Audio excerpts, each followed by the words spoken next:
Hi everyone, my name's John. Today, I'm glad to give you a talk about what you should and should not do before, during, and after an earthquake.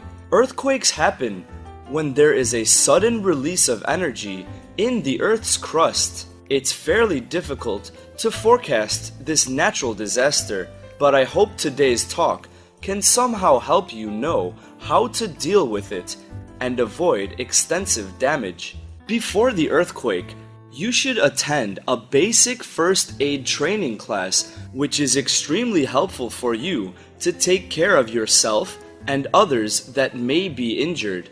It is also necessary to learn what you should do if an earthquake occurs.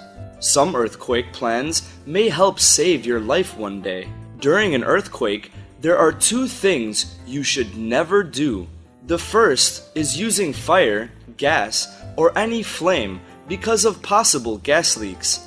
These things can easily catch fire and make things worse. You should also never use elevators during an earthquake, as you can get easily stuck in the elevator. Finally, after the earthquake, the very first thing you should do is check whether you and others are safe or not. Additionally, if you see any destroyed areas, please keep away from them, as you don't know when a damaged wall may suddenly collapse on you.